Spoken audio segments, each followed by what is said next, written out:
Hi, and welcome to another episode of Real Talk with Sesta. Today, we're going to talk about the very first stage in the home buying process. I promise you, you don't want to miss this.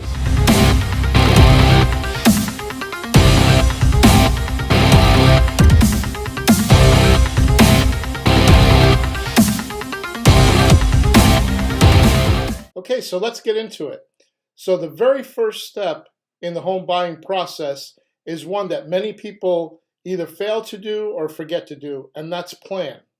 The very first step and the very first stage is plan.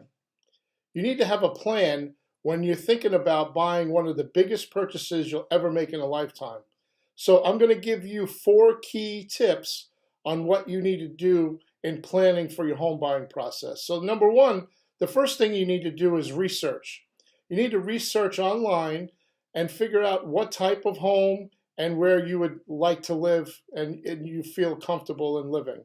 So in other words, get on the internet and start looking around at whatever platform you decide, Zillow, Trulia, Realtor.com, a realtor's website, and you need to just start looking around to get a good idea of what type of home and the type of home, what price range comes with it.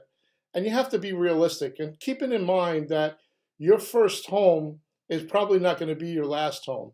So don't make the mistake of thinking that you have to get the biggest and best and the pool and all this other stuff.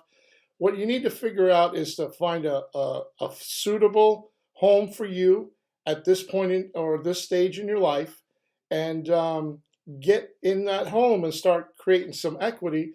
And trust me, as you build equity and your family grows, you'll sell one home and you'll buy another home. But the first step and the first home doesn't have to be the biggest and best. So decide what you would feel comfortable with and keep reason in mind. Number 2 is then create a budget based on the price. So let's just use an example for this video of a $200,000 purchase. So if you're thinking of making a $200,000 purchase, you're going to need to save at least 10% of that purchase price before you go ahead and buy the home. And the reason why I'm saying that is there's many costs that people don't realize when they go into buy a home. I get many first-time buyers that'll call me and say, hey, how much do I need? I've been told that, I don't need as little as 3.5% down. There's down payment assistance. There's all these things out there.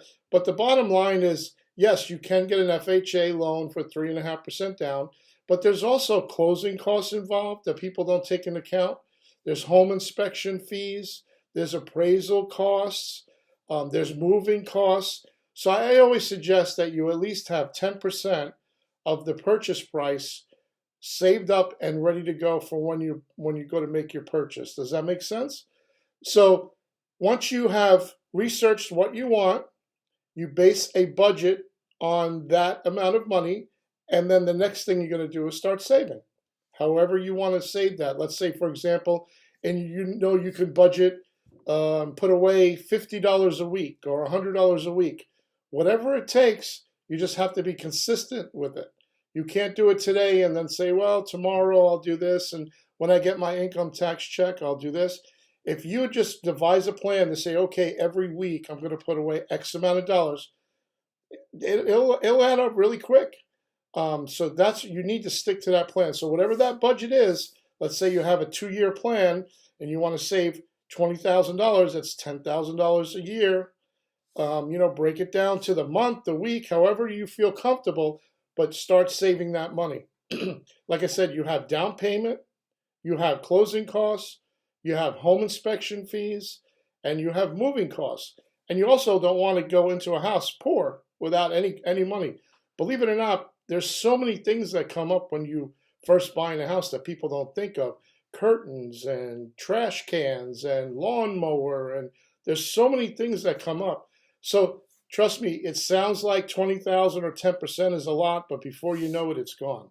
So that is definitely a good way to start. Also, when saving, save your money in your bank account, not under the mattress, not in your mother or father or grandfather's account, in your account. There's many reasons why I'll explain later on when we get down to the loan process of it, but they're going to want to source the funds of where they came from. So you're better having your own account and the money going into your account. You could show that pattern of savings and your paycheck going into your account and all that kind of stuff. Because trust me, the banks will crawl into your bank accounts, into your last 2 years tax returns, paycheck stubs. They're going to want all that. And if you have everything organized and done right from the beginning, it's going to make it a lot easier for your loan officer to get your loan approved. Again, we'll speak more of that when that time comes. But, save the money in a bank, in your own account, and be consistent with it. And then the last thing that I want to talk about today is maintaining. Maintain your level of living without increasing your debt. So in other words, during this period of time, during these 2 years, don't go out and purchase a car, get credit cards, do that kind of stuff. Maintain your lifestyle the way it is, and do not incur any more debt or obtain more credit, because that can hurt you in the long run. Debt to income is the big thing. A lot of people think it's credit score driven. Yes, credit score plays a role in you getting approved, but that debt to income ratio that's everything right there.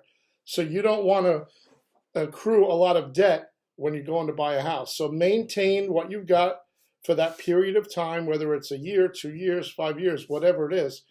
Try to maintain and continue on.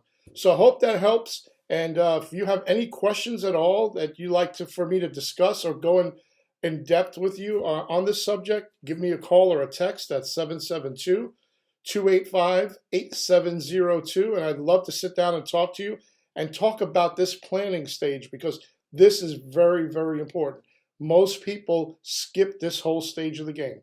Thank you again, Andrew Sesta, Sesta & Associates Real Estate Sales Team, and I hope to hear from you.